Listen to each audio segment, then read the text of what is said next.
इतिहास ज्ञान। अध्याय 3। आरंभिक नगर। खंडहर, खाली पड़ा हुआ टूटा फूटा घर, रूइंस। हड़प्पा की कहानी, इमारतें, बड़ा घर, बिल्डिंग।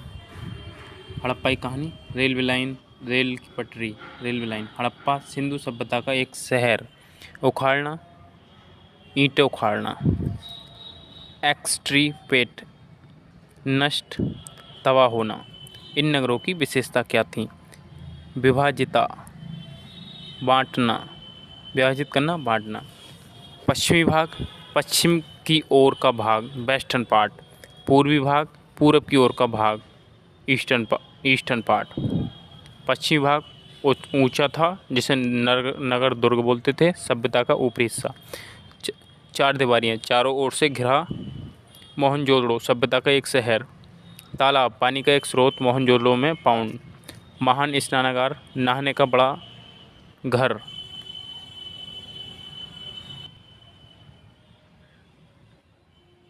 नहाने का एक बड़ा घर। प्लास्टर, लिसाई, रिसाव, टपकना। चारकोल, सीमेंट जैसा कुछ। सीढ़ियाँ, स्टेयर्स, नीचे जाने का जीना। कुएं, जल स्रोत, द वेल। विशिष्ट नागरिक, वशिष्ठ आदमी, जो कि स्नानघर में स्नान करते थे और पानी निकाल दिया जाता था उनके नहाने के बाद। कालीबंगा राजस्थान में एक पुराना शहर है। लोथल गुजरात में एक पुराना बंदरगाह है। अग्निकुंड कालीबंगा और लोथल में मिला है। फायर पिट्स, भंडार गृह, जहाँ पर सामान रखा जाता है। 2 मंजिले घर थे। घर के आंगन थे। कोर्टयार्ड, अलग अलग स्नान घर थे। हर घर में ढके हुए नाले थे, बंद नाले थे। ढलानदार नाले थे। मैन होल था, मुख्य द्वार था मतलब नाले में, और योजनाबद्ध मतलब विधिवत तरीके से वो नाले बनाए गए थे, सिस्टमेटिकली। हलचल, अफरा तफरी रहती थी शहरों में निर्माण कार्य के लिए। बहुमूल्य पत्थर, कीमती पत्थर, प्रीसियस स्टोन। लिपिक, लिखने वाला, स्क्रिप्ट्स। उद्योग स्थल, जहाँ से यंत्र बनते थे। इंडस्ट्रियल साइट, दूर स्थित देशों जहाँ आवागमन का रास्ता कठिन हो। मेहरगढ़, सिंधु सभ्यता से पहला एक पुरास्थल। प्राचीनतम, सबसे पुराना। मिट्टी के खिलौने, मिट्टी से बने खिलौने। नगर और नए शिल्प। हेडिंग। पत्थर, शंख, तांबे, कांसे, सोने, चांदी, धातुएं, बर्तन, औजार, हथियार, गहने। बर्तन, औजार, हथियार, गहने तांबे और कांसे से। बर्तन और गहने सोने चांदी से। बाट, चर्ट पत्थर से बनते थे। चर्ट पत्थर। कार्निलियन पत्थर, इस पत्थर से बाट बनाए गए। मोहर, इस पर जानवरों के चित्र होते थे। बर्तन, लाल मिट्टी के और काले रंग से डिजाइन करके। कपास, मेहरगढ़ में 7000 साल पहले खेती होती थी कपास की। मोहनजोदड़ो से कपड़ों के टुकड़े, चांदी के फूलदान, बर्तनों पे चांदी के फूल बने हुए मिले हैं। फ्यांस, एक कृत्रिम चीज़ होती है, पत्थर से और चूना से तैयार होता है। फ्यांस पत्थर और चून से तैयार होता है गोंद के साथ। विशेषज्ञ, खास प्रशिक्षण प्राप्त व्यक्ति। 25 कार्य, किसी पर उभारना किसी चीज़ को, कलाकारी को, किसी सतह पर कोई चीज़ उभारना। फ्यांस से मन के चूड़िए, छोटे बर्तन बनते थे। हेडिंग। कच्चे माल की खोज, कच्चा माल जो प्राकृतिक रूप से पाया जाता है, जिसे किसान पैदा करते हैं। तांबा राजस्थान से आता था। पश्चिमी एशियाई ओमान देश से आता था। टिन ईरान से और अफगानिस्तान से आता था। सोना कर्नाटक से। बहुमूल्य पत्थर गुजरात से, ईरान से, अफगानिस्तान से। नगर में रहने वालों के लिए भोजन। ठीक है। हेडिंग है। गांव के लोग शासकों, लेखकों को अनाज का बंदोबस्त करते थे। फसल क्या क्या थी? गेहूँ थे, जौ थे, दालें थी, मटर थी, धान थे, तिल थे, सरसों थी। सिंचाई के लिए पानी का संचय करते थे। पशु क्या क्या पालते थे? गाय, भैंस, भेड़, बकरियाँ। तालाब थे, चारागाह थे बस्तियों के आसपास।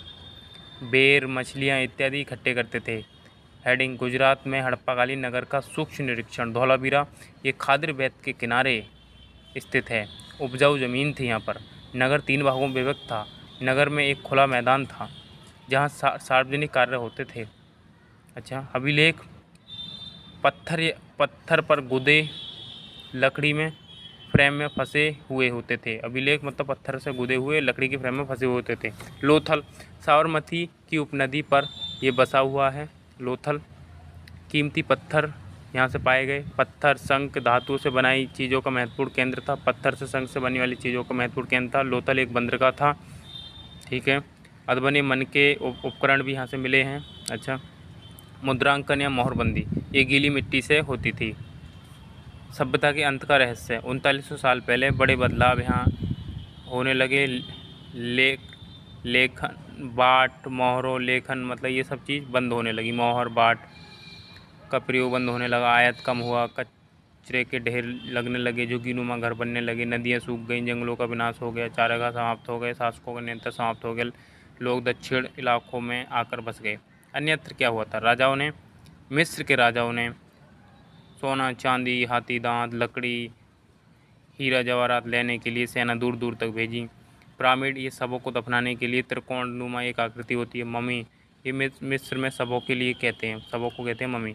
मिस्र में शवों के साथ पेय पदार्थ वस्त्र गहने बर्तन वाद्ययंत्र हथियार कभी कभी सेवक सेविकाएं भी दफनाई जाती थी। मिस्र में क्रियाक्रम सबसे महंगा होता था। अन्य जगह नगरों का विकास सबसे 2500 वर्ष पहले हुआ था। अध्याय नंबर 4 क्या बताती है हमें किताबें और कब्रें? रैक मतलब अलमारी। वेद क्या है? वेद का अर्थ ज्ञान होता है। ऋग्वेद प्राचीनतम कीर्ति, इसमें 1000 से ज़्यादा प्रार्थनाएं हैं। अच्छी तरह से बोला गया इसका मतलब होता है सूक्त। अच्छी तरह से बोला गया मतलब सूक्त। अग्नि इंद्र सोम 3 देवता थे। ऋषियों ने वैदिक प्रार्थनाओं की रचना की। ऋषियों ने आचार्य स्वस्वर पाठ द्वारा कंठस्थ करवाते थे। प्रार्थनाओं को स्वस्वर कंठस्थ करवाते थे, याद करवाते थे। वैदिक संस्कृत प्राक संस्कृत तो वैदिक संस्कृत बोलते हैं। हेडिंग संस्कृत और अन्य भाषाएं। संस्कृत ये बहुरूपीय परिवार की एक भाषा है। असमिया गुजराती हिंदी कश्मीरी सिंधिया एशियाई भाषा जैसे फारसी, यूरोप की भाषा अंग्रेजी फ्रांसीसी जर्मन यूनानी इतावली स्पेनिश आदि भाषाएं इसी परिवार की हैं। पूर्व उत्तर प्रदेशों में ऐसा असम में और मेघालय में तिब्बत बर्मा परिवार की भाषा बोली जाती है। द्रविड़ भाषा परिवार तमिल तेलुगु कन्नड़ और मलयालम। ऑस्ट्रो एशियाटिक झारखंड मध्य भारत में भाषा परिवार है। ऋग्वेद केवल उच्चारण व श्रवण द्वारा किया जाता था। ऋग्वेद का कई शताब्दियों के बाद इसकी रचना हुई। इसके छापने का कार्य 200 वर्ष पहले हुआ। इतिहासकार ऋग्वेद का अध्ययन कैसे करते हैं? इतिहासकार अवशेषों के अलावा लिखित ग्रंथों का भी अध्ययन करते हैं। विश्वामित्र ऋग्वेद के सूक्त में इनका वार्तालाप व्यास व सतलज के साथ आया है। गंगा और यमुना का वर्णन केवल 2 बार हुआ है। सरस्वती सिंधु का भी जिक्र है। गाय बैल घोड़े का वर्णन इस वार्तालाप में आया है। मवेशी घोड़े और रथ ऋग्वेद में मवेशी घोड़े और पुत्र प्राप्ति हेतु अनेक प्रार्थनाएं हैं। मवेशी की प्राप्ति हेतु घोड़े की प्राप्ति हेतु अनेक प्रार्थनाएं हैं। युद्ध जमीन के लिए जल स्रोतों के लिए बंदी बनाने के लिए लड़े जाते थे। युद्ध में जीता धन पुरोहितों सरदारों आम जनता या यज्ञ के लिए रख दिया जाता था। यज्ञ के लिए आहुति में अनाज घी पशु बलि दी जाती थी। सेना स्थायी नहीं होती थी। सरदार का चुनाव उसकी बहादुरी व कुशलता के आधार पर होता था। लोगों की विशेषता बताने वाले शब्द। लोगों का वर्गीकरण काम भाषा परिवार समुदाय निवास स्थान द्वारा होता था। पुरोहित यज्ञ करते थे। राजा ना महलों में रहते थे ना ही कर वसूलते थे। जनता के समूह जन या विष भरतजन पुरुजन यदुजन दास या दस्यु दूसरे भाषा बोलते थे। यज्ञ में भाग नहीं लेते थे। इनके मालिक इन्हें जायदाद मानते थे। उत्तर पश्चिम में ऋग्वेद की रचना हुई। उत्तर पश्चिम में महापाषाण कब्रों के ऊपर लगाए जाते थे। इसकी प्रथा 3000 पहले दक्षिण भारत उत्तर कश्मीर में प्रचलित थी। महापाषाण जमीनों के भीतर तथा बाहर दोनों जगह होते थे। इसमें लोहे के औजार, हथियार, कंकाल, पत्थर, गहने आदि मिले हैं।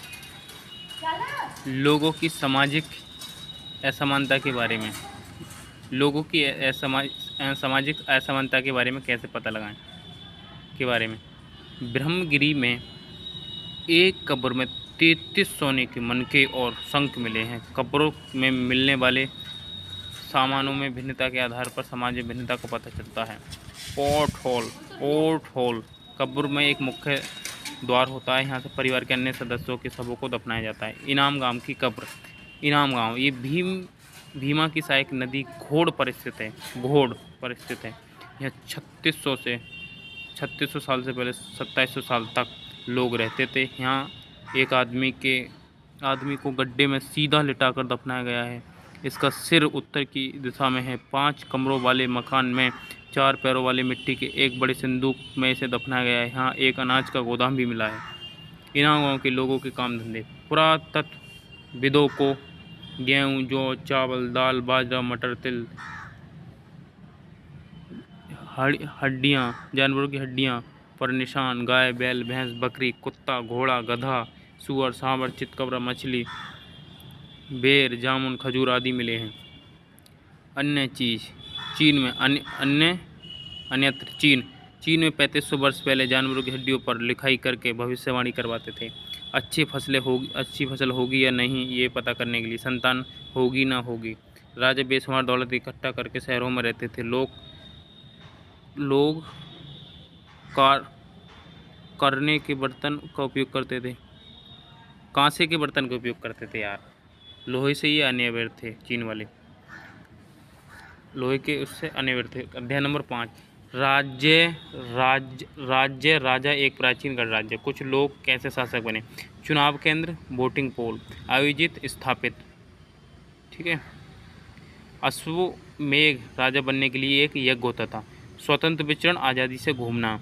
आमंत्रित, नियोजित, विशिष्ट पुरोहित, विशेष पंडित, संपन्न, पूर्ण। बाघ की खाल पर राजा बैठते थे। सहचर राजा का सारथी होता था और ये गुणगान करता था राजाओं का। छोटे छोटे अनुष्ठान परिवार के सदस्य करते थे। आमंत्रित लोग यज्ञ को केवल देखते थे। शूद्र यज्ञ में भाग नहीं ले पाते थे। पुरोहित राजा के ऊपर शुद्ध जल का छिड़काव करते थे, स्प्रिंकल। वर्ण व्यवस्था क्या थी। वर्ण, गंगा यमुना क्षेत्र में कई ग्रंथ लिखे गए। ऋग्वेद के बाद के ग्रंथ उत्तर वैदिक ग्रंथ कहलाए। ग्रंथों में अनुष्ठान और उनके संपादन की विधि बताई गई है। सामाजिक नियमों के बारे में बताया गया है। पुरोहित योद्धा वैभवशाली थे।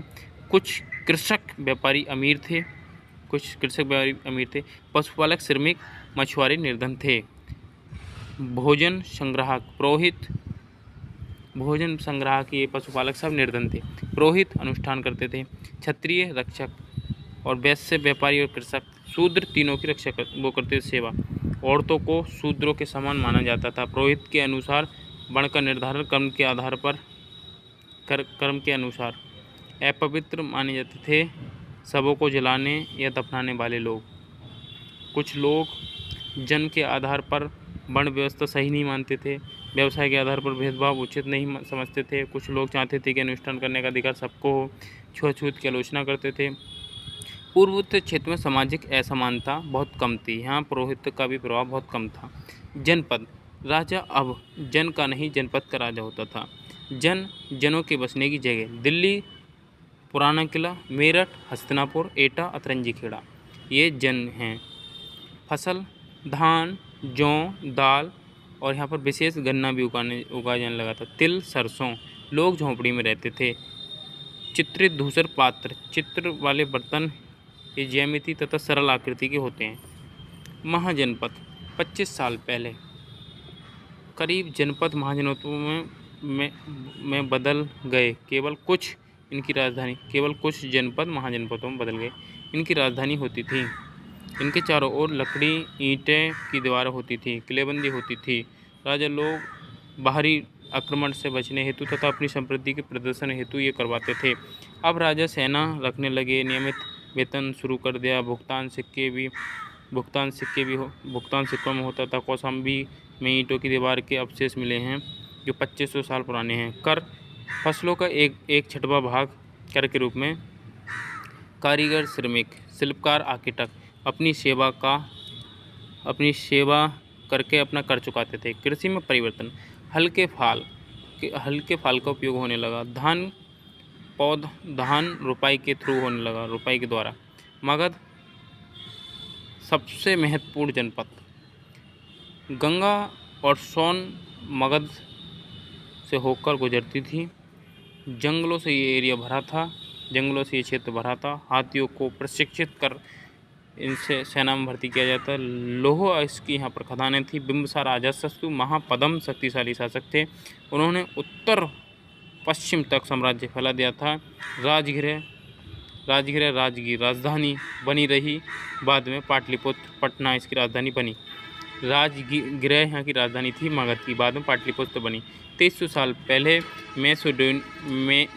मेसिडोनिया का सिकंदर की सेना ने इससे आगे ब्यास नदी से आगे बढ़ने के लिए मना कर दिया क्योंकि वो इसकी सेना से डर गए थे। बज्जी राजधानी वैशाली। ये अलग अलग गढ़ थे या संघ थे। गढ़ में कई शासक होते थे। कभी कभी एक ही शासन करता था, एक ही व्यक्ति। यहाँ सभी राजा विभिन्न अनुष्ठान करते थे, वाद विवाद से निर्णय लेते थे। स्त्रियां, दास, कर्मकार सभा में हिस्सा नहीं लेते थे।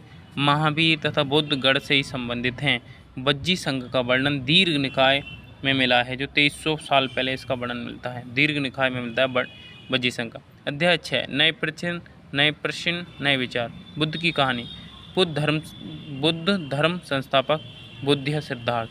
2500 वर्ष पहले इस समय लोगों के जीवन में तेजी से परिवर्तन आ रहा था। महाजनपदों के राजा बहुत शक्तिशाली हो गए। नगर हजारों साल बाद फिर उभर रहे थे। सिंधु सभ्यता के बाद नगर फिर उभर रहे थे। गांव के जीवन में बदलाव आ रहे थे। विचारक इन परिवर्तनों को समझने का प्रयास कर रहे थे। जीवन के सच्चे अर्थों को जानने का प्रयास कर रहे थे। बुद्ध क्षत्रिय शाक्यगढ़ से ताल्लुकात रखते थे। इनको पीपल के वृक्ष के नीचे ज्ञान की प्राप्ति हुई बोधगया में। वे भ्रमण करते और अन्य विचारकों से मिलकर चर्चा भी करते, लेकिन इन्हें अकेले ज्ञान प्राप्त हुआ। सारनाथ में पहला उपदेश दिया। कुशीनारा में मृत्यु हुई। सारा जीवन पैदल यात्रा करके शिक्षा देने में बिता दिया। बुद्ध शिक्षा दुख कष्टों से भरा है। इन कष्टों का कारण हमारी इच्छाएं हैं।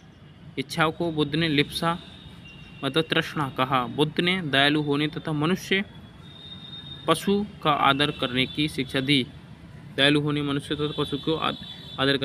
दी।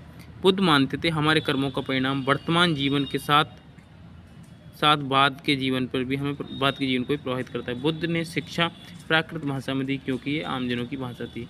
बुद्ध ने कहा किसी की बात को अपने तर्क के आधार पर ही माने, अपना तर्क करने के बाद ही माने। किस्सा गौतमी की कहानी।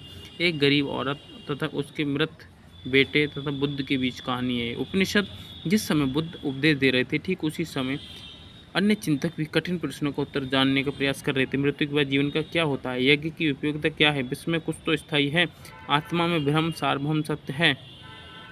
आत्मा और परमात्मा एक ही है। कई विचारों का संकलन उपनिषदों में हुआ। उपनिषद का अर्थ होता है गुरु के समीप बैठना। इन ग्रंथों में अध्यापक और विद्यार्थी के बीच वार्तालाप होता था। भारतीय दर्शन की 6 पद्धतियाँ। सदियों से भारत में सत्य की बौद्धिक खोज का प्रतिनिधित्व 6 दर्शनों ने किया है।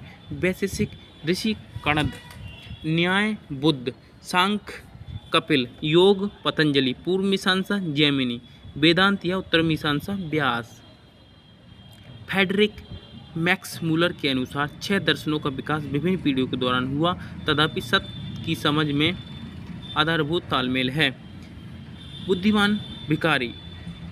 ये कहानी छंदोग्य उपनिषद से है। एक भिखारी तथा 2 ऋषि रौनक तथा अभिप्रतारिण के बीच का वार्तालाप है। उपनिषद में भाग लेने वाले ब्राह्मण राजा अधिकतर होते थे। उपनिषद में भाग जो लेते थे वो ब्राह्मण या राजा लेते थे। कभी कभी गार्गी जैसी विदुषी महिलाओं का भी अपवाद मिलता है। यहाँ एक निर्धन व्यक्ति का भी मतलब नाम आता है जिसका नाम सत्यकाल जावाल था। ये एक अपवाद है। गौतम नामक ब्राह्मण ने इन्हें अपने शिष्य स्वीकार किया था। विभिन्न विचारकों के बाद उपनिषदों का विकास प्रसिद्ध विचारक शंकराचार्य ने भी किया। व्याकरणविद पाणिनि इसी युग में पाणिनि जैसे विद्वान नई खोज कर रहे थे। उन्होंने संस्कृत की वर्णमाला को स्वर और व्यंजनों को एक सुव्यवस्थित क्रम में सुसज्जित किया, जो कि बिल्कुल मतलब त्रुटिलेस है, बिना त्रुटि वाली है। जैन धर्म इसी युग में 2500 वर्ष पहले जैन धर्म के रूप में जैन धर्म के 24वें अंतिम तीर्थकर महावीर तीर्थकर महावीर हुए। महावीर बज्जी संघ के लिच्छवी कुल से ताल्लुकात रखते। 30 वर्ष की आयु में गृह छोड़ दिया। 12 वर्ष की कठिन परिश्रम किया। उनकी शिक्षा सत्य के जानने के इच्छुक घर को और परिवार को, यहाँ तक कि कपड़ों को भी छोड़ दें। त्याग देना चाहिए। अहिंसा का कड़ाई से पालन करो। जीवों को कभी कष्ट नहीं देना चाहिए। सभी जीव जीना चाहते हैं। शिक्षा आम जन की मातृभाषा प्राकृत भाषा में दी। अलग अलग क्षेत्रों में प्राकृत के अलग अलग रूप थे। अनुयायियों को भिक्षा मांगकर सादा जीवन व्यतीत करना पड़ता था। पूरी तरह ईमानदार होना पड़ता था। चोरी न करने की सख्त हिदायत दी जाती थी। ब्रह्मचर्य का पालन करना पड़ता था। जैन धर्म के नियमों को पालन करना कठिन था, फिर भी हजारों लोगों ने इस नई पद्धति को अपनाया। कुछ लोगों ने घर पर रहकर भिक्षु और भिक्षुणी की सेवा की। जैन धर्म को मुख्यतः व्यापारियों का समर्थन मिला। कृषक कृषि कार्य में छोटे छोटे कीड़े मकोड़ों को मार, उनसे नहीं बच पाते थे बेचारे कीड़े मकोड़े खेती में, तो वो नहीं पालन कर पाते थे। बाद की सदियों में जैन धर्म उत्तर भारत के साथ साथ गुजरात, महाराष्ट्र, कर्नाटक, तमिलनाडु तक फैला। महावीर के अनुयायी की शिक्षा कई शताब्दियों तक मौखिक रूप से चली रही। वर्तमान में उपलब्ध शिक्षा लगभग 1500 वर्ष पहले गुजरात के वल्लभी नामक स्थान पर लिखी गई। संघ महावीर तथा बुद्ध मानते थे कि सच्चे ज्ञान की प्राप्ति घर त्याग कर ही संभव है। उस समय जो घर त्याग कर और एक समूह में रहता था, सन्यासियों के समूह में रहता था, उसको संघ बोला जाता था। अनुयायियों होता था, एक समूह रहना पड़ता था। संघ में रहने वाले भिक्षु के जीवन के नियम बुद्ध ग्रंथ विनय पिटक में संकलित हैं। हमें पता चलता है विनय पिटक से कि स्त्री पुरुष के रहने की व्यवस्था अलग अलग थी। संघ में प्रवेश लेने के लिए दास को अपने मालिक से, पत्नी को अपने पति से, बच्चे को अपने माता पिता से, कर्जदार को अपने देनदार से इजाज़त लेनी पड़ती। संघ में प्रवेश लेने वाले स्त्री पुरुष अधिकांश समय ध्यान करने तथा एक निश्चित समय गाँव में, शहरों में भीख मांगने के लिए करते थे, जाकर भिक्षा मांगते थे। भिक्षु और भिक्षुणी प्राकृत भाषा का शब्द है। वे आम लोगों को शिक्षा देते, एक दूसरे की सहायता करते, लड़ाई का बैठकर समाधान करते। संघ में ब्राह्मण, क्षत्रिय, व्यापारी, मजदूर, नाई, घड़िका तथा दास शामिल थे। कई लोगों ने बुद्ध की शिक्षाओं के विषय में लिखा है तथा कुछ ने संघ में जीवन के सुंदरता का वर्णन किया है। उनका संघ में कैसे जीवन था। विहार का मतलब क्या होता है? वर्ष भर लोग बुद्ध भिक्षु एक स्थान से दूसरे स्थान पर घूमते थे, शिक्षा देते थे। बरसात के दिनों में प्राकृतिक गुफाओं तथा में निवास करते थे, पहाड़ों में निवास करते थे। समय बीतने के साथ अनुयायियों ने लकड़ी, ईंटों, पत्थर को काटकर विहार बनवाए। पश्चिमी भारत में पहाड़ियों को खोदकर विहार बनवाए गए। विशेषकर संघ में आने से पहले जाति, धर्म, स्थान आदि सब कुछ त्यागना पड़ता था। आश्रम व्यवस्था, ब्राह्मणों की व्यवस्था, इसमें 4 चरण होते हैं। ब्रह्मचार्य, वानप्रस्थ, गृहस्थ, संन्यास। ब्रह्मचार्य, गृहस्थ, वानप्रस्थ, संन्यास। केवल ब्राह्मण, क्षत्रिय, वैश्य ही इन आश्रम व्यवस्था को पालन कर सकते थे। स्त्रियों को वेद पढ़ने की अनुमति नहीं थी। अन्यत्र जरथुस्त्र एक ईरानी पैगंबर थे। जरथुस्त्र एक ईरानी पैगंबर थे। जैन अवस्था में इनकी शिक्षाओं का संकलन है। इसमें बड़े रीति रिवाज वेदों से बहुत मेल जोल खाते हैं। सद्विचार, सद्वचन, सद्कर्म, सद्विचार, सद्वचन, सद्कर्म इनकी शिक्षा थी। 100 वर्षों तक ये ईरान का धर्म रहा। बाद में लोग गुजरात तथा महाराष्ट्र के तटों पर आकर बस गए, जो कि हमारे पारसियों के पूर्वज थे।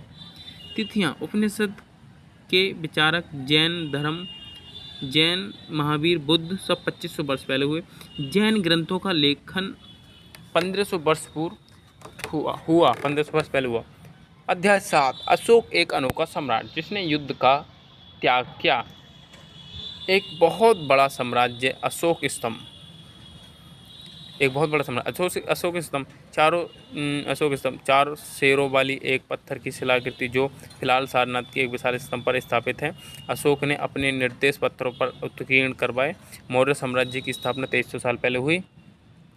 पहले अशोक के दादा चंद्रगुप्त मौर्य ने कौटिल्य की सहायता से इसकी स्थापना की।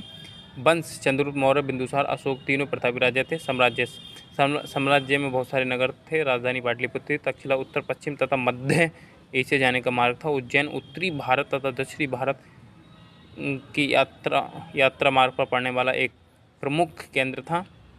बहुत बड़े क्षेत्रों में किसान पशुपालक के गांव थे।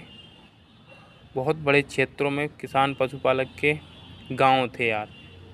मध्य भारत जंगलों से भरा था। लोग फल फूल जड़ी बूटियां एकत्रित करके शिकार करके जीविका चलाते थे। साम्राज्य के अलग अलग इलाकों में अलग अलग भाषाएं बोली जाती थीं। अलग अलग पहरावा पहनते थे। साम्राज्य का प्रशासन, पाटलिपुत्र राजधानी से बहुत बड़े क्षेत्र का नियंत्रण होता था। गांव शहरों से किसानों, पशुपालक, शिल्पकारों, लोहारों आदि से कार्य एकत्रित करने के लिए अधिकारियों की नियुक्ति होती थी। संदेश वाहक एक जगह से दूसरी जगह सूचना ढूंढते रहते थे। सम्राट वरिष्ठ नागरिकों के जरिए अधिकारियों के जरिए लोगों पर तथा अधिकारियों पर नजर रखते थे। मौर्य साम्राज्य में कई छोटे छोटे प्रांत होते थे। तक्षशिला या उज्जैन जैसी प्रांतीय राजधानी ने यहाँ से शासन करती थी। राजकुमारों को राज्यपाल की तरह नियुक्त करके वहाँ भेजा जाता था, लेकिन ऐसा माना जाता था कि लोग स्थानीय मान्यताओं तथा परंपरा को ज़्यादा मानते थे। प्रादेशिक केंद्रों के बीच विस्तृत क्षेत्र थे। इन इलाकों में मौर्य शासक सिर्फ मार्गों और नदियों पर ही नियंत्रित रखने की कोशिश करते थे। यहाँ से जो भी संसाधन मिलता उसे इकट्ठा करके, अर्थशास्त्र में लिखा है, उत्तर पश्चिम कंबल के लिए और दक्षिण सोने तथा कीमती पत्थर के लिए प्रसिद्ध संसाधन नजराने के रूप में एकत्रित किए जाते थे। नजराना एक उपहार स्वरूप अनिश्चित मात्रा में तथा अनिश्चित समय में मिलने वाली एक भेंट है। राजधानी में सम्राट, मैग्नेस्थनीज यूनानी राजा सेल्यूकस का एक राजदूत था। राजा जब जनता में निकलता था जश्न होते, सोने की पालकी में बैठा रहता था। अंगरक्षक सोने चांदी से लदे हाथियों पर राजा निकलता था। अलंकृत हाथियों पर सवार होता था। कुछ अंगरक्षक सोने चांदी के से अलंकृत वृक्ष लेकर चलते थे जिन पर प्रशिक्षित तोते होते थे। राजा सामान्यतः हथियारबंद महिलाओं से घिरे रहते थे। खाने से पहले नौकर उसे चखता था। वे लगातार 2 रात एक कमरे में नहीं सो सकते। उन्हें मौत का बहुत डर रहता था। पाटलिपुत्र ये एक विशाल तथा खूबसूरत नगर था। विशाल प्राचीर से घिरा था। 570 बुर्ज थे। 64 इसमें द्वार थे। 3 मंजिले घर तथा लकड़ी से बने। यहाँ साम्राज्य में 3 मंजिले घर, यहाँ पर पाटलिपुत्र में 3 मंजिले घर, लकड़ी तथा कच्ची दीवार से ईंटों से बने घर होते थे। राजा का महल भी काठ से बना था, जिसे पत्थर की नक्काशी से अलंकृत किया गया था। चारों तरफ चिड़ियों के बसेरे उद्यान थे। जंगल इलाके में लोग काफ़ी हद तक स्वतंत्र थे। उनसे उम्मीद की जाती थी कि पदाधिकारियों को हाथी दांत, लकड़ी, मधु और मोहम जैसी चीज़ें दें। अशोक अनोखा सम्राट, मौर्य वंश का सबसे प्रसिद्ध शासक, अभिलेख का पहला सृजन करने वाला अशोक। ज़्यादातर अभिलेख प्राकृत भाषा में और ब्राह्मी लिपि में हैं। कलिंग का युद्ध का वर्णन, अशोक का अभिलेख। राजा बनने के बाद कलिंग का युद्ध हुआ। लाखों लोग मारे गए, बेघर हुए, ब्राह्मण श्रमण भी मारे गए। मैं धर्म का पालन करके लोगों का दिल जीतना चाहता हूँ, जिससे मेरे बाद मेरे वंशज भी धर्म का पालन करें। धर्म संस्कृत धर्म से निकला है, जो प्राकृत में धर्म कहलाता है। कलिंग तटवर्ती उड़ीसा का प्राचीन नाम था। रामपुरवा बिहार का एक अभिलेख है। राष्ट्रपति भवन में अभी ये अभिलेख मिला है। रामपुरवा में एक अभिलेख मिला है जिसमें सांड का चित्र है। अशोक का धर्म क्या था? अशोक धर्म देवी देवताओं तथा कर्मकांड की आवश्यकता नहीं थी। जैसे माता पिता अपने बच्चों को शिक्षा देते हैं उसी प्रकार उनका कर्तव्य है कि वो प्रजा को अच्छी तरह निर्देश दें।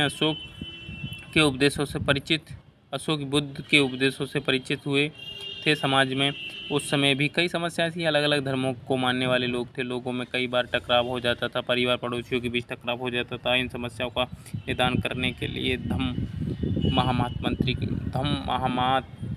मंत्री की नियुक्ति होती थी और अपने निर्देश स्तंभों पर उत्कीर्ण करा दिए जाते थे। और अधिकारियों को आदेश दिया कि लोगों को धर्म का संदेश पढ़कर सुनाएं तथा दूर दूर तक संदेश ले जाएं। उन्होंने अपने आम लोगों के लिए सड़कें बनवाई, कुएं खुदवाए, विश्राम गृह, मनुष्य व जानवर चिकित्सा की व्यवस्था करवाई। अपनी प्रजा के लिए अशोक के निर्देश जो विभिन्न अवसरों बच्चों के जन्म, विवाह, यात्रा पर कर्मकांड तथा अनुष्ठान करते थे। ये कर्मकांड किसी काम के नहीं है। लोगों के धर्मों का सम्मान करो, दूसरों के धर्मों का सम्मान करो, दासों श्रेणियों पर दया करो, अपने धर्म की प्रशंसा तथा दूसरे की निंदा मत करो, इसमें अपना ही नुकसान है। भारत के प्रधानमंत्री पंडित जवाहरलाल नेहरू आज भी उनके धर्म उपदेश एक ऐसी भाषा में बात करते हैं जिसे हम कुछ समझ सकते हैं तथा बहुत कुछ सीख सकते हैं। अशोक धर्म के निर्देश आज भी प्रासंगिक हैं। पंथ निरपेक्ष का मतलब यही तो है। पंथ निरपेक्ष बुद्ध के धर्म, अशोक के धर्म से तो लिया गया है। आधुनिक भारत की ज़्यादातर लिपियाँ ब्रह्म लिपि से उत्पन्न हुई हैं। ये वाला ब्रह्मी, ये त्रिशूल वाला बंगला, ये वाला चाँप की तरह, मलयालम ये कोंके की तरह, तमिल में ये ना वाला। अन्यथा चीन सम्राटों ने 2400 साल पहले दीवार का निर्माण कराया। अगले 2000 साल तक इसका निर्माण चला। उत्तरी सीमा के पशुपालकों से रक्षा करने हेतु दीवार का निर्माण कराया। 6400 किलोमीटर लंबी दीवार है। 100 से 200 मीटर की दूरी पर बुर्ज बने हुए हैं। आगे की बात, शक शासन ये मध्य एशिया के निवासी थे शक लोग। अध्याय 8, खुशहाल गांव और समृद्ध शहर। लोहे के औजार और खेती। आज लोहे का प्रयोग आम बात है। लोहे की चीज़ें हमारी रोज़मर्रा की ज़िंदगी में का हिस्सा हैं। उपमहाद्वीप में लोहे का प्रयोग लगभग 3000 साल पहले शुरू हुआ। महापाषाण कपड़ों में लोहे के औजार और हथियार बड़ी मात्रा में मिले। करीब 2500 वर्ष पहले लोहे के औजार का प्रयोग बढ़ता नज़र आता है। जंगलों की सफाई के लिए कुल्हाड़ी, जुताई के लिए हल के फाल शामिल हैं। लोहे के फाल के प्रयोग से इस्तेमाल से कृषि उत्पादन बढ़ाने के लिए उठाए गए अन्य कदम। सिंचाई। समृद्ध गांवों के बिना राजाओं तथा उनके राज्यों का बना रहना मुश्किल था। जिस तरह कृषि के विकास में नए औजार तथा रोपाई महत्वपूर्ण, उसी तरह सिंचाई भी एक महत्वपूर्ण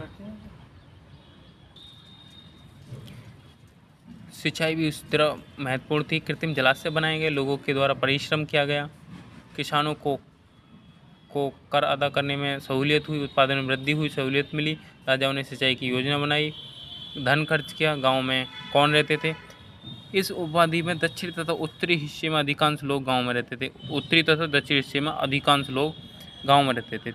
गाँव में 3 तरह के लोग रहते थे। साधारण हलवाहा, उणवार, भूमि स्वामी, बेलल्ला। साधारण हलवा को बोलते थे उणवार और भूमि स्वामी को बेलल्ला। भूमिहीन मजदूर को दास या कड़ईसियार या आदिमई। देश के उत्तरी हिस्सों में ग्राम प्रधान, ग्राम भोजक, एक ही परिवार के लोग ये होते थे, वंशज होते थे। इनकी अनुवांशिक पद होता था। ग्राम भोजक के पद पर सबसे बड़ा भूस्वामी होता था। साधारणतः दास, भूमिहीन लोग इनकी जमीन पर कृषि कार्य करते थे। राजा भी इनको ही कर वसूलने का अधिकार देते थे क्योंकि प्रभावशाली लोग थे। न्यायाधीश के भी काम करते थे, कई पुलिस का भी काम करते थे। ग्राम भोजक के अलावा अन्य स्वतंत्र कृषक भी होते थे, पर ज़्यादातर किसान छोटे ही होते थे। कुछ स्त्री या पुरुष के पास जमीन नहीं होती थी। जमीनहीन कर्मकार कहलाते थे। अधिकांश गाँवों में लोहार, कुम्हार, बढ़ई, बुनकर जैसे शिल्पकार ही होते थे। प्राचीनतम तमिल की प्राचीनतम रचना संगम साहित्य। इनकी रचना पर करीब 2300 साल पहले हुई। कवि द्वारा इनका संकलन किया गया। संगीत साहित्य में तमिल नाम मिलते हैं, संगीत साहित्य में तमिल नाम मिलते हैं। नगर क्या कहती हैं कहानियाँ, यात्रा, विवरण, मूर्तियाँ तथा पुरातत्व। जातक कहानियाँ आम लोगों में प्रचलित थी। बुद्ध भिक्षुओं ने इसका संकलन किया। एक जातक कथा में कैसे एक निर्धन व्यक्ति धनी बन जाता है। एक निर्धन व्यक्ति चतुराई की कहानी। प्राचीन नगरों के जीवन के बारे में हमें अन्यत्र स्रोतों से भी पता चलता है। मूर्तिकारों ने शहरों तथा गाँव के जीवन से जुड़ी घटनाओं को मूर्ति में बड़े ही सुंदर ढंग से उकेरा है। इन मूर्तियों को इमारतों के प्रवेश द्वार और तथा खंभों पर लगा दिया जाता था, जैसे जहाँ पर लोग आते जाते रहते थे। शहरी राजधानी परकोटे से घिरे होते थे। अनेक शहरों में बलेकूप, जिसे गुसलखाने, नालियाँ तथा कूड़ेदान में प्रयुक्त होते थे। बलेकूप, गुसलखाने, नाली तथा कूड़ेदान के लिए प्रयुक्त होते। महलों, बाजारों या आम घरों के अवशेष बहुत ही कम मिले। महलों और बाजारों तथा आम घरों के अवशेष बहुत मिले हैं। ये मिट्टी, लकड़ी, छप्पर के बने होने के कारण मिट गए होंगे। भविष्य में पुरातत्व इनकी खोज कर सकते हैं। वैसे प्राचीन शहरों के बारे में नाविकों यात्रियों के विवरण द्वारा ही पता चलता है। एक अज्ञात यूनानी नाविक भारूच पत्तन पहुंचा। उसी से बेरीगाजा बोला जाता था इसे यूनान में। भारूच को ये जो पत्तन था, बेरीगाजा की सक्रिय खाड़ी में नाव चलाना बहुत कठिन था। राजा द्वारा नियुक्त अधिकारी या अनुभव मछुआरा ही यहाँ से नाव निकाल सकता था। बेरीगाजा से शराब, टिन, तांबा, शीशा, पुखराज, कपड़े, सोने, चांदी, सिक्के का आयात होता था। और बेरीगाजा से हिमालय की जड़ी बूटियाँ, हाथीदांत, गौमूत्र, कार्निलियन पत्थर, सूती वस्त्र, रेशम यहाँ से निर्यात किए जाते थे। आहत सिक्के सामान्यतः आयताकार और कभी कभी वर्गाकार भी होते थे और गोल भी होते थे। ये धातु की चादरों को काटकर बनाए जाते थे। इस पर कुछ लिखा नहीं होता था, बल्कि इन पर कुछ चिन्हों के ठप्पे लगाए जाते थे। उपमहाद्वीप के अधिकांश हिस्से में आहत सिक्के का प्रचलन था। ईसा की प्रारंभिक सदियों तक ये प्रचलन में थे। प्रारंभिक सदियों में पुरातत्वविदों को इस युग के हजारों सिक्के मिले हैं। सबसे पुराने सिक्के आहत सिक्के करीब 500 साल तक चले। सबसे पुराना आहत सिक्का 500 साल तक चला। आहत करके बनाए जाने के कारण इनको आहत सिक्का बोला जाता था। अनेक गतिविधियों के मथुरा कई कारणों से नगर महत्वपूर्ण हो जाते थे। करीब 2500 साल पहले से भी ज़्यादा समय से ये महत्वपूर्ण केंद्र रहा है, क्योंकि ये यातायात तथा व्यापार के दो मुख्य रास्तों पर स्थित है। एक रास्ता उत्तर पश्चिम से पूर्व की ओर जाता है, दूसरा उत्तर से दक्षिण की ओर जाता है। शहरों के चारों तरफ किलेबंदी थी। इसमें बहुत महत्वपूर्ण मंदिर थे। आसपास के पशुचालक कृषक शहरों के लोग के लिए भोजन जुटाते थे। मथुरा के बेहतरीन मूर्तियों बनाने का केंद्र था। लगभग 2000 साल पहले मथुरा कुषाणों की दूसरी राजधानी बना। मथुरा एक धार्मिक केंद्र था। यहाँ बुद्ध और जैन विहार तथा मंदिर थे। कृष्ण भक्ति का ये महत्वपूर्ण केंद्र था। मथुरा के प्रस्तर खंड तथा मूर्तियों पर अनेक अभिलेख मिले हैं। आमतौर पर ये संक्षिप्त अभिलेख हैं जो स्त्री पुरुष द्वारा मठों या मंदिरों के लिए दान दिया जाता था, उसका वर्णन करते हैं। प्राय शहरों के राजा, रानी, अधिकारी, व्यापारी तथा शिल्पकार इस प्रकार के दान करते थे। दानकर्ताओं में सुनार, लोहार, बुनकर, टोकरी बनाने वाले तथा माला बनाने वाले, इत्र बेचने वाले आदि होते थे। शिल्प तथा शिल्पकार पुरास्थलों से शिल्पों के नमूने मिले हैं। इसमें मिट्टी के बहुत ही पतले तथा सुंदर बर्तन मिले। इन्हें उत्तरी चमकीले पात्र कहा जाता है। ये ज़्यादातर उत्तरी महाद्वीप में यूज होते थे, उनका उत्तरी भाग में पाए जाते थे। बनारस और दक्षिण में मदुरई कपड़े उत्पादन के केंद्र थे। यहाँ स्त्री पुरुष दोनों काम करते थे। अनेक शिल्पकार तथा व्यापारी अपने संघ बनाकर काम करते थे। इन्हें श्रेणी कहा जाता है। शिल्पकारों की श्रेणी का काम प्रशिक्षण देना, कच्चा माल तैयार करना तथा वितरण करना। श्रेणियों बैंकों का भी काम करते थे, जहाँ लोग पैसे जमा करते थे और इससे कमाया हुआ लाभ कुछ जमा करने वाले को दे दिया जाता था और बाकी शेष मठ, धार्मिक संस्थानों को दान कर दिया जाता था। सूत काटने और बुनने के नियम, ये नियम अर्थशास्त्र के हैं। इसमें लिखा गया है कि एक पद अधिकारी की देखरेख में कैसे काम किया जाता है। ऊन, पेड़ों की छाल, कपास, पटुआ तथा सन से रेशम तैयार की जाती थी सूत बनाने के लिए। सन का काम विधवाओं, सक्षम अक्षम महिलाओं, भिक्षुणियों, वृद्धाओं, राजाओं की अवकाश के दासियों, सेवकाओं से करवाया जाता था। इनकी काम की गुणवत्ता के आधार पर पारिश्रमिक भी मिलता था। जिन महिलाओं को घर से बाहर जाने की अनुमति नहीं थी, वो अपनी दासियों को भेजकर माल को भेज सकती थी, वहाँ से मंगवा सकती थी। औरतों को तैयार माल कारखाने में प्रातःकाल से पहुंचाना पड़ता था। इस माल को जांचने हेतु बहुत रोशनी होती थी। निरीक्षक औरतों की तरफ देखता था और इधर उधर की बातें करता था तो सज़ा मिलती थी। अगर औरतों ने अपना काम अच्छे से नहीं किया है, पूरा काम नहीं किया है, तो उन्हें सज़ा होती थी, यहाँ तक कि उनका अंगूठा भी काट लिया जाता है। सूक्ष्म निरीक्षण अरिकामेडु 2200 से और 1900 साल पहले एक पत्तन था।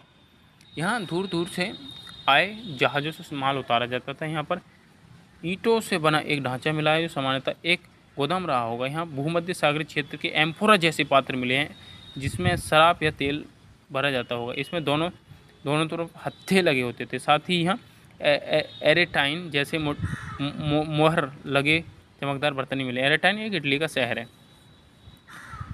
इसको मोहर लगे एक गीली मिट्टी चिपकाकर बनाया जाता है। मोहर लगे एक सांचे पर गीली मिट्टी चिपकाकर बनाया जाता है। यहाँ पर कुछ बर्तन ऐसे ही मिले जिनमें डिजाइन तो इटली का है, रोम का, लेकिन बनाए यहाँ पर जाते हैं। यहाँ रोम लैम्प शीशे के बर्तन भी मिले हैं। साथ ही छोटे छोटे कुंड भी मिले हैं। शायद यहाँ पर कपड़े की रंगाई होती होगी। यहाँ पर शीशे तथा अर्ध बहुमूल्य पत्थर से शीशे और अर्ध बहुमूल्य पत्थर से बनाने के पर्याप्त मूल्य हैं। शीशे और अर्ध बहुमूल्य पत्थर से बर्तन बनाने के पर्याप्त साक्ष्य मिले हैं। मिट्टी बर्तनों पर ब्राह्मी लिपि में अभिलेख मिले हैं। तमिल भाषा के लिए प्रारंभ में इसी ब्राह्मी लिपि का प्रयोग किया जाता था। अन्यथा रोम यूरोप के सबसे पुराने शहरों में से एक है। इसका विकास गंगा यमुना दोआब में शहरों के विकास के साथ शुरू हुआ। रोम एक प्रसिद्ध साम्राज्य की राजधानी था। यूरोप, उत्तरी अफ्रीका, पश्चिमी एशिया तक फैला हुआ साम्राज्य था। महत्वपूर्ण शासक ऑगस्टस ने करीब 2000 साल पहले यहाँ पर शासन किया। उसने कहा था कि रोम एक ईंटों का शहर था जिसे मैंने संगमरमर का बनवाया। ऑगस्टस तथा उसके बाद के शासकों ने कई मंदिर तथा महल बनवाए। ऑगस्टस ने बड़े बड़े रंग मंडल बनवाए। इससे चारों तरफ बैठने के लिए सीढ़ीनुमा जगह होती थी जहाँ पर लोग बैठते थे। लोग यहाँ पर कार्यक्रम देखते थे। उन्होंने स्नानागार भी बनवाए जहाँ स्त्री पुरुष के लिए नहाने स्नान करने के लिए अलग अलग समय निर्धारित थे। यहाँ पर लोग एक दूसरे से मिलते जुलते थे, आराम से रहते थे, आराम करते थे। बड़े बड़े जलवाही सेतु द्वार के जरिए शहरों के स्नान घरों फव्वारों तथा गोसलखानों के लिए पानी लाया जाता था। कुछ महत्वपूर्ण तिथियाँ। उपमहाद्वीप में लोहे की शुरुआत 3000 साल पहले हुई और लोहे के प्रयोग में बढ़ोतरी और आहत सिक्के और ये सब 2500 साल पहले शुरू हुआ। अरिकामेडु ये पत्थर 2200 साल से और 1900 साल पहले से था। अध्ययन और व्यापारी राजा तीर्थयात्री राजा के बारे में जानकारी। उपमहाद्वीप के प्रवासियों से मिले कटोरियाँ, थालियाँ, खासकर जहाँ लोग बर्तन आदि बनाते थे। व्यापारी वहाँ से दूसरे स्थानों पर बिक्री हेतु ले जाते थे। जहाँ बनते थे वहाँ से दूसरी जगह बेचने के लिए ले जाते थे। दक्षिण भारत में सोना, कीमती पत्थर तथा काली मिर्च के लिए प्रसिद्ध था। दक्षिण भारत सोना, पत्थर, काली मिर्च के लिए प्रसिद्ध था। रोमन साम्राज्य में काली मिर्च को काले सोने के नाम से जाना जाता था। समुद्री मार्गों से व्यापारी रोम इसे ले जाते थे। दक्षिण भारत में अनेक रोमन सिक्के मिले हैं। इससे अनुमान लगाया जाता है कि उन दिनों रोम के साथ अच्छा व्यापार होता था। हिमालय से रत्न और सोना, दक्षिण भारत की पहाड़ियों से चंदन लकड़ियाँ और दक्षिण सागर से मोती, पूर्वी सागर से मूंगा तथा गंगा कावेरी की फसलें यहाँ से जाती थी। व्यापारियों ने कई समुद्री मार्ग खोजे। इनमें से कुछ समुद्र के किनारे चलते और कुछ अरब सागर तथा बंगाल की खाड़ी को पार करते। नाविक मानसूनी हवाओं का फायदा उठाकर यात्रा करते। वो अफ्रीका के पूर्वी तटों से उपमहाद्वीप के पश्चिमी तटों तक पहुँचने के लिए दक्षिण पश्चिम मानसून का प्रयोग करते। मजबूत जहाज़ों का निर्माण करते। समुद्र तटों से लगे राज्य। उपमहाद्वीप का दक्षिणी भाग बड़ा तटीय प्रदेश था। यहाँ बहुत से नाविकों मानसूनी हवाओं का फायदा उठाकर यात्रा करते थे। वे अफ्रीका के पूर्वी तटों से पश्चिमी तटों पर मतलब उपमहाद्वीप के पश्चिमी तटों पर पहुंचने के लिए दक्षिण पश्चिम मानसून का प्रयोग करते थे। मजबूत जहाजों निर्माण करते थे। समुद्र तटों से लगे राज्य। उपमहाद्वीप का दक्षिणी भाग तटीय प्रदेश है। यहाँ बहुत से पठार और नदियों के मैदान हैं। कावेरी मैदान काफी उपजाऊ है। मैदानी तथा तटीय इलाकों के सरदार धीरे धीरे धनी होने लगे थे। संगम साहित्य में मूवेंदर की चर्चा मिलती है। मूवेंदर एक तमिल शब्द है जिसका अर्थ है तीन मुखिया, जिसका प्रयोग तीन शासक परिवारों के मुखियों के लिए, जैसे चोल, चेर तथा पांडव, जो करीब 2300 साल पहले यहाँ पर दक्षिण भारत में काफ़ी शक्तिशाली थे। तीनों के पास 2-2 सत्ता केंद्र थे। एक हिस्सा तटीय तथा एक अंदरूनी हिस्से में था। कुल 6 केंद्र थे चोलों का। पुहार पत्तन मतलब कावेरीपट्टिनम तथा दूसरा पांडु की राजधानी मदुरई, दोनों महत्वपूर्ण थे। मुखिया कर की बजाय उपहार की मांग करते थे। कभी कभी सैनिक विमान पर लेकर पड़ते थे। आसपास के इलाकों से कर वसूल कर लाते थे। कुछ धन अपने पास रखते थे। समर्थकों, नाते, रिश्तेदारों तथा कवियों के बीच बांट देते थे। कभी मुखियों का यश गाथा गाते थे। वो उन्हें हाथी, घोड़े और अच्छे सुंदर वस्त्र देते थे। इसने लगभग 200 वर्ष बाद पश्चिमी भारत में सातकर्णी नाम का एक राजा हुआ, जो कि सातवाहन वंश का था। ये गौतमी पुत्र था और इसके बारे में गौतमी के एक दानवी लेख से पता पड़ता है। सभी सातवाहनी शासक दक्षिण पथ के स्वामी कहे जाते। दक्षिण पथ, दक्षिण की ओर जाने वाला रास्ता, पूरे दक्षिण भारत के लिए दक्षिण पथ के नाम से जाना जाता था। सातकर्णी पूर्वी पश्चिमी तटों पर अपनी सेनाएं भेजी। रेशम मार्ग की कहानी। कीमती चमकीले रंग, मुलायम बनावट के कारण रेशम अधिक प्रिय है। रेशम कीड़ा निकालकर सूत कताई होती है और फिर बाद में बुनाई होती है। तकनीक का आविष्कार चीन में हुआ। इसका आविष्कार 7000 साल पहले। तकनीक बहुत दिनों तक छिपाई रही। चीन से लोग पैदल तथा घोड़ों तथा ऊँटों पर दूसरी जगह यात्रा करते थे। तब रेशमी वस्त्र भी ले जाते थे। इस वजह से ये मार्ग रेशम मार्ग के नाम से जाना गया। चीनी शासक ईरानी तथा पश्चिमी शासकों को रेशम से बने वस्त्रों को भेंट स्वरूप देने लगे, जिससे ये बात यूरोप तक फैल गई। 2000 साल पहले रोम में रेशमी वस्त्र पहनने एक फैशन बन गया। दुर्गम पहाड़ियों से ये रास्ता गुजरता था, तब रेशम लाने ले जाने बहुत दिक्कतें होती थी, इसलिए रेशम बहुत महंगा हुआ। रास्ते के लोग व्यापारियों से कर लेते थे और फिर लुटेरों से उनकी रक्षा करते थे। मार्गों के बड़े बड़े हिस्सों पर शासक नियंत्रण करना चाहते थे। मार्गों पर नियंत्रण रखने वालों में प्रसिद्ध कुषाण थे। 2000 साल पहले मध्य एशिया तथा पश्चिमी उत्तर भारत पर इनका शासन था। 2000 साल पहले मध्य एशिया तथा पश्चिमी उत्तर इनका शासन था। पेशावर, मथुरा इनके 2 शक्तिशाली केंद्र थे। तक्षशिला भी इनका राज्य कह सकता है। इसके शासन काल में रूट की एक शाखा मध्य एशिया से सिंधु की मोहनी पर आती थी। यहाँ पत्तन थे। यहाँ से जहाज़ों द्वारा रेशम एक रोमन साम्राज्य तक जाती थी। महाद्वीप में सबसे पहले सोने के सिक्के कुषाणों नहीं चल पाए।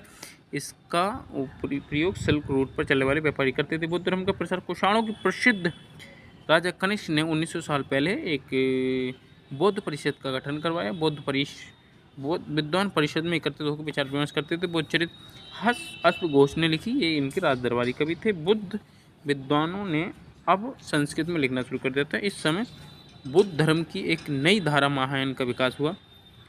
इसकी 2 विशेषता थी कि पहले जो बुद्ध की मूर्तियाँ थी वो संकेतों के माध्यम से बनाई जाती है। बुद्ध की मूर्तियाँ बनने लगी। मिसाल के तौर पर जैसे निर्माण के लिए उनका पीपल का वृक्ष था, अब मतलब मूर्ति बनने लगी।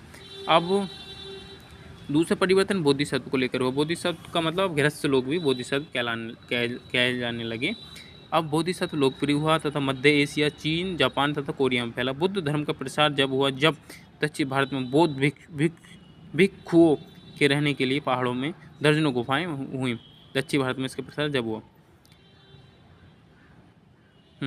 गुफाएं राजा रानियों तथा कृषकों व्यापारियों द्वारा के आदेश पर बनाई गई। ज़्यादातर गुफाएं पश्चिमी घाट के दर्रों तक बनाई गई। दक्षिण भारत के शहर तथा बंदरगाह इन्हीं दर्रों के पास से गुजरते थे। यहाँ पर व्यापारी रुकते थे, आराम करते थे।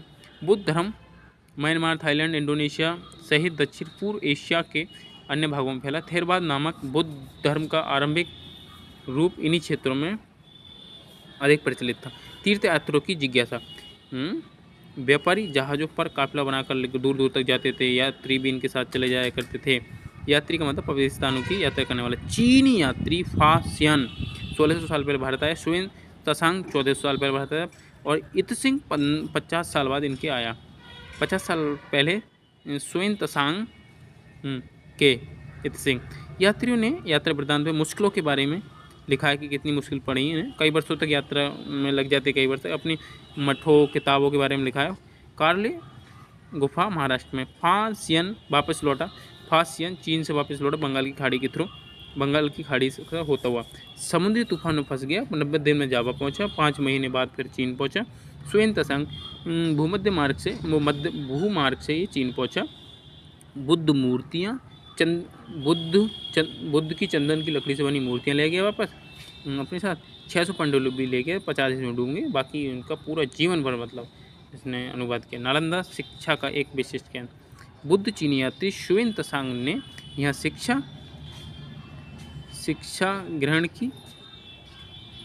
अपनी इसका वृत्तांत लिखा है। भक्ति की शुरुआत इन दिनों देवी देवताओं की पूजा भी होती थी। बाद में ये हिंदू धर्म की एक पहचान बन गई। किसी देवी देवता के प्रति श्रद्धा भक्ति कहलाता है। भक्ति का मार्ग सभी के लिए खुला था। ऊंची नीची जाति के सभी लोग, स्त्री पुरुष सभी लोग भक्ति कर सकते थे। लोग आडंबर तथा व्यक्तिगत भक्ति में विश्वास रखते थे। नालंदा देवी देवताओं की एक बढ़कर एक खूबसूरत मूर्तियाँ बनाने लगे। एक था कलाकार देवी देवताओं की एक से एक बढ़कर खूबसूरत मूर्ति बनाने लगे। भक्ति मतलब भज, अर्थ होता है विभाजित करना। भगवत अपने भक्त के साथ अपने ऐश्वर्य का बांटता है। भक्ति परंपरा ने चित्रकला तथा शिल्पकला तथा स्थापत्य कला के माध्यम से अभिव्यक्ति की प्रेरणा दी। हिंदू शब्द इंडस शब्द की तरह सिंधु या इंडस से निकला है। अन्यत्र 200 साल पहले पश्चिमी एशिया में ईसाई धर्म का उदय हुआ। ईसा मसीह का जन्म बेथलेहम जो रोमन साम्राज्य का हिस्सा था में हुआ। ईसा की मृत्यु के बाद 100 साल बाद भारतीय उपमहाद्वीप के पश्चिमी तटों में इसके प्रचारक आए। केरल में ईसाइयों को सीरिया ईसाई कहा जाता है क्योंकि पश्चिमी एशिया से आए थे। वे विश्व के सबसे पुराने ईसाइयों में से एक थे। तिथियाँ रोमन रेशम बनाने की कला 7000 साल पहले। चोल चेर पांड्य 2300 साल पहले। रोमन साम्राज्य में रेशम की मांग 2000 साल पहले हुई। कनिष्क कुषाण शासक था 1900 साल पहले। फासियन 1400 साल पहले भारत आया। अपार की शिव स्तुति 1400 साल पहले। जय Shri Hari. Chapter number 3 to 9 complete.